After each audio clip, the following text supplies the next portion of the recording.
Hello, it's George.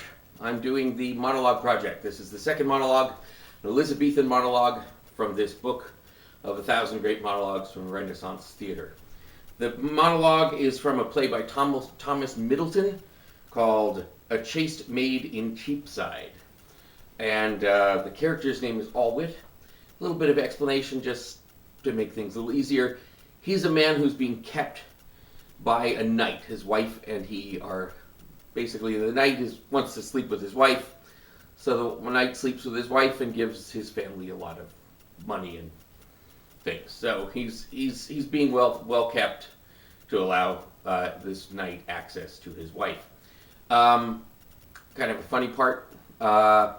Just a couple of things. There's a couple of archaic words in this, and one usage that's a little triggery, so I want to mention it right off the top. The word is faggot. It actually is not what how we use it today. It's used in the context of Elizabethan times, which means it's referring to a bundle of sticks. It's a bunch of sticks that are tied up and used for firewood.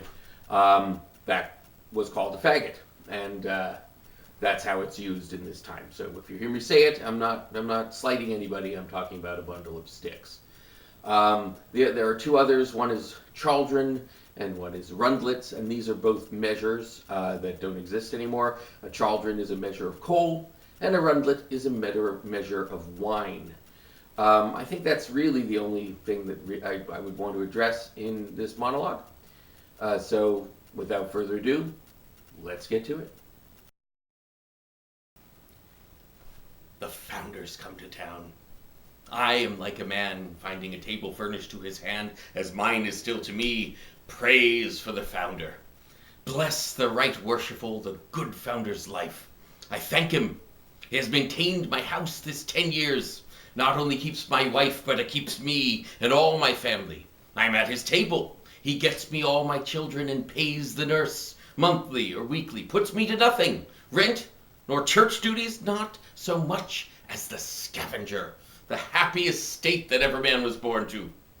I walk out in the morning, come to breakfast, find excellent cheer, a good fire in winter, look in my coal house about Midsummer Eve. That's full, 5 or 6 chaldron new laid up. Look in my backyard, I shall find a steeple made up with Kentish faggots, which o'erlooks the waterhouse and the windmills. I say nothing, but smile and pin the door. When she lies in, as now she's even upon the point of grunting, a lady lies not in like her. There's her embossings, embroiderings, spanglings, and I know not what, as if she lay with all the gaudy shops in Gresham's berth about her. Then her restoratives, able to set up a young apothecary, and richly stock the foreman of a drug shop. Her sugar by whole loaves, her wine by rundlets. I see these things, but like a happy man. I pay for none at all, yet fools thinks is mine.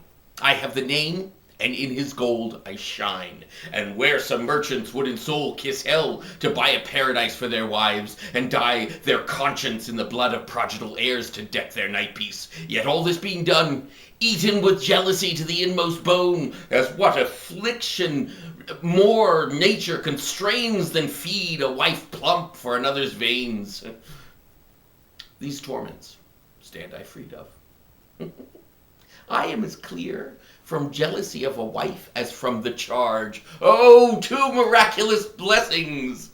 'Tis the night hath took that labor all out of my hands. I may sit still and play. He's jealous for me, watches her steps, sets spies. I live at ease.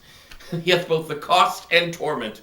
When the strings of his heart frets, I feed, laugh, or sing. La dildo, dildo, la dildo, la dildo, dildo, day dildo.